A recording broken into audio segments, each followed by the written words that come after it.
नमस्कार दोस्तों, मैं गीत धीर आज एक बार आपके सामने फिर से उपस्थित हुआ हूँ एक छोटी सी आध्यात्मिक कथा लेके।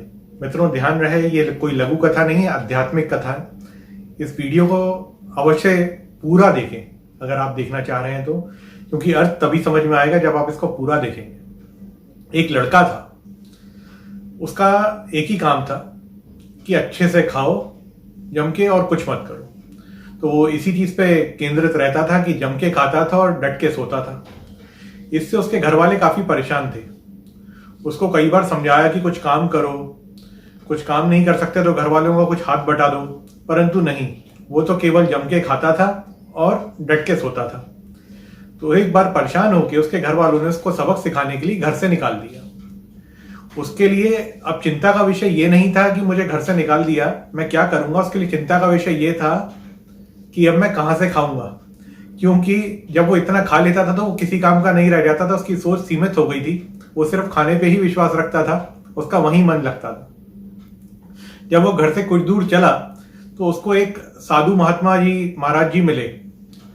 उसने उनकी तरफ देखा, उनके साथ में कुछ शिष्य भी थे। वो शिष्य भी हट्टे खट्टे दिख रहे थे, महाराज जी भी हट्टे खट्टे दिख रहे थे। इसको तुरंत ही विचार आया कि मैं जो है महाराज जी के पास जाके इनसे मिलता हूं और इनका शिष्य बनने के लिए इनसे आग्रह करता हूं। उसने ऐसा ही किया। कुछ बातचीत होने पर, महाराज जी से आग्रह करने पर वो इसे अपना शिष्य बना लेते हैं। अभी लड़का जो था, इसने सबसे पहला प्रश्न शिष्य बनने का जो महाराज जी से पूछा कि महाराज जी, आपके भोजन की क्या व्यवस्था रहती है। महाराज जी ने तुरंत उत्तर दिया कि भोजन की तो कोई दिक्कत नहीं है, आश्रम में भरपूर भोजन मिलता है, तुम्हें जितनी बार खाना हो उतनी बार खाना, कोई दिक्कत नहीं आएगी। तो ये तो बहुत अच्छी दिनचर्या प्रारंभ हो गई इसकी। अब सुबह उठते से ही अच्छा भरपेट भोजन मिल जाता था, फिर सो जाओ, थोड़ा सा पूजा पाठ कर लो, फिर खाओ, फिर सो जाओ। इससे अच्छा उस व्यक्ति को, उस लड़के को और क्या मिल सकता था, ये सोच के बहुत खुश था। कुछ दिन पश्चात एक दिन सुबह सुबह जब उसने देखा कि आज तो भोजन नहीं बन रहा है, तो भंडार गृह में गया। वहां पर भी उसने देखा कि सब तरफ ताला लगा हुआ है। तो किचन में गया, किचन में भी ताला लगा हुआ था उस आश्रम के। उसने थोड़ा चिंतित होकर महाराज जी से पूछा कि महाराज, आज भोजन नहीं मिल रहा है। महाराज जी ने तुरंत उत्तर दिया कि आज तो एकादशी, आज सबका व्रत है, तुम्हें भी व्रत रखना चाहिए, आज तुम भी व्रत रखो। इस पे वो थोड़ा सा व्याकुल हो गया और महाराज जी से कहने लगा कि मैं कैसे व्रत रख सकता हूं, मैं तो अभी अभी आपका शिष्य बना हूं। महाराज जी ने भी उसकी पीड़ा समझी और उसकी नासमझी को नजरअंदाज करते हुए उसको बोला कि ठीक है, मैं भंडार घर में बोल देता हूं, तुम अपने लिए वहां से थोड़ी सी सामग्री निकाल लो, और आश्रम में तो नहीं परंतु आश्रम के बाहर जाके कहीं पर अपने लिए उस खाने को पका सकते हो। परंतु इस खाने को पकाने के बाद में इसको प्रसाद की तरह ग्रहण करना और इसका जो है भोग भी अवश्य लगाना भगवान को। अब वो जब भंडार गृह में जाता है तो वहां से कुछ सामान निकालता है। तो जब उसको सामान मिल रहा होता है तो वो सामान जो है थोड़ा सा एक व्यक्ति से ज्यादा व्यक्तियों के लिए ले लेता है, क्योंकि उसको बोला गया था कि भगवान को ही भोग लगाना। अब जब वो खाना बना लेता है एक नदी के किनारे जाके पेड़ के नीचे, तो हाथ जोड़ के भगवान से निवेदन करता है कि आइए भगवान प्रभु श्री राम जी, और ये भोग लगाइए, आप थोड़ा सा खाना जो है उसको प्रसाद के रूप में ग्रहण करिए, ताकि मैं भी उसको प्रसाद के रूप में ग्रहण कर पाऊं। थोड़ा सा आग्रह करने के बाद में, थोड़ा सी प्रार्थना करने के बाद में भगवान जो है वो प्रकट होते हैं और भगवान उसमें से थोड़ा सा चख लेते हैं। ये खुश होता है और आके वापस आश्रम में नए दिन से नई दिनचर्या शुरू हो जाती है। फिर इसको भोजन मिलने लगता है। कुछ दिन के बाद में फिर एकादशी आती है। फिर इसको लगता है कि भगवान के पास जाके आग्रह किया जाए और भगवान आ जाएंगे। तो ऐसा ही होता है, महाराज जी से कुछ सामग्री लेता है, बनाता है, आग्रह करता है भगवान के लिए कि भगवान आप आइए, इस भोजन को चखिए, प्रसाद को ग्रहण करिए। इस बार भगवान जो है, राम भगवान सीता जी को भी साथ में लेके आते हैं। तो अब ये जो दो लोगों का भोजन था ये थोड़ा सा कम पड़ने लगता है। खैर, दो लोगों का भोजन 3 लोगों में बढ़ जाता है, कोई दिक्कत नहीं आती। अब इस बार ये भगवान से आग्रह करता है कि प्रभु, जब आप अगली बार आए तो आप मुझे बता दीजिएगा कि आप कितने लोग आ रहे हैं, ताकि मैं उस हिसाब से भोजन बना लूं। क्योंकि ये खाने का, भोजन का जो था, इस व्यक्ति के अंदर एक कह सकते हैं कि एक स्वभाव था अधिक खाने का। तो बात खत्म हो जाती है। फिर ये बात जाके किसी को नहीं बताता है और फिर एकादशी आती है तो फिर यही दिनचर्या चालू होती है। ये सामग्री इकट्ठी करता है, नदी के किनारे आता है, पेड़ के नीचे बनाता है। अब इस बार जो है ये 3 लोगों के लिए सामग्री लेके आया होता है, परंतु इस बार 4 लोग आ जाते हैं भगवान के साथ में, 2 और आ जाते हैं, तो कुल मिला के 4 लोग हो जाते हैं।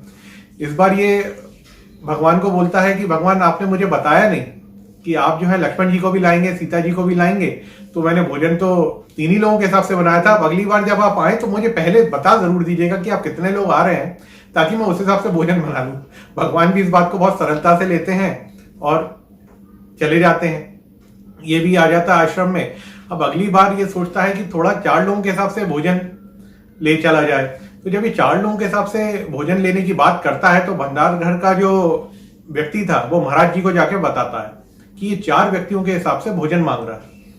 महाराज को शक होता है कि कहीं ये भोजन जो है किसी को बेच तो नहीं देता या कहीं फेंक तो नहीं देता है। ये जो कच्चा ये सामग्री लेकर जा रहा है, आटा, दाल, चावल, घी, तेल, शक्कर, नमक आदि चीजें, तो महाराज जी निश्चय करते हैं कि इसके पीछे चला जाए। महाराज जी भी जब उसके पीछे जाते हैं, अब देखते हैं कि वो भोजन बनाता है और भगवान से आग्रह करता है, और भोजन जो है वो जितना लेकर जाता है वो खत्म हो जाता है। महाराज जी क्योंकि दूर से देख रहे होते हैं, उनको समझ नहीं पड़ती कि भगवान आए थे या नहीं आए थे, क्योंकि उनको भगवान नहीं दिख रहे होते हैं। भगवान की बात अपनी जगह रह जाती है, फिर आके किसी को नहीं बताता। और इस बार लेकिन भगवान जो है वो 4 लोगों को लेके आ गए होते हैं। इस बार ये और परेशान होता है और भगवान से आग्रह करता है कि भगवान आप अगली बार जरूर बता देना मेरे को कि राम जी आप कितने लोगों को लेके आएंगे, क्योंकि इस बार राम भगवान भरत जी को भी लेके आ गए होते हैं, सीता जी को भी लेके आ गए होते हैं, लक्ष्मण जी को भी लेके आ गए होते हैं। अब अगली बार जब एकादशी आती है तो महाराज सोचते हैं कि आज इसने फिर जो है अधिक सामग्री की मांग करी है, इस बार आज मैं इसके थोड़ा पास जाके देखूंगा।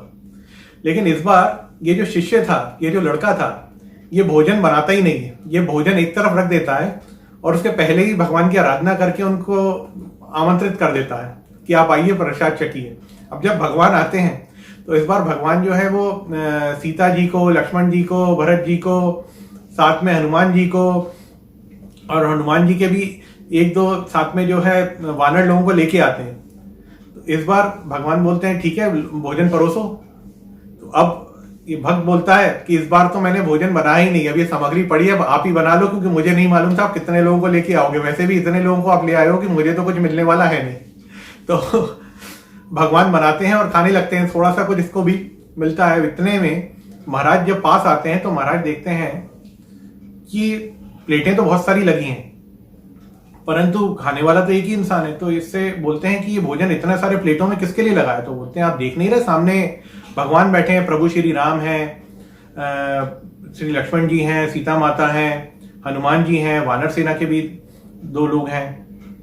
तो महाराज को तो वो नहीं दिखते। तो अब ऐसे में वो भक्त जो है बोलता है प्रभु से कि प्रभु आप इनको भी देखिए, नहीं तो ये मेरे ऊपर शक करेंगे। अब भगवान इसका उत्तर देते हैं कि मैं उन्हीं लोगों को दिखता हूं जिनका हृदय सरल होता है, जिनके हृदय में छल कपट नहीं होता। ये बात वो महाराज जी को बताता है कि महाराज जी भगवान तो ऐसा ऐसा बोल रहे हैं। ये बात सुन के महाराज जी को एहसास हो जाता है कि भगवान यहाँ पर सही में उपस्थित हैं, सत्य है ये बात कि यहाँ पर उपस्थित हैं और उनको नहीं दिख रहे हैं, क्योंकि कहीं ना कहीं उनकी आराधना में कहीं ना कहीं कुछ है जो सरलता की दृष्टि से सही नहीं माना जाएगा। जब महाराज की आंखों में आंसू आ जाते हैं और मनी मन प्रभु श्री राम की आराधना करते हैं, तो भगवान श्री राम निश्चय करते हैं कि उनको भी दिखा जाए और उनको भी दर्शन दे देते हैं और उनको भी दिखते हैं।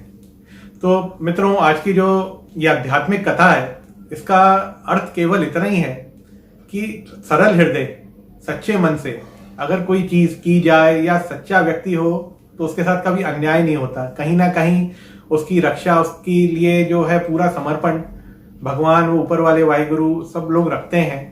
तो आप प्रयास करें कि झूठ ना बोलें, छल कपट अपने मन में ना आने दें।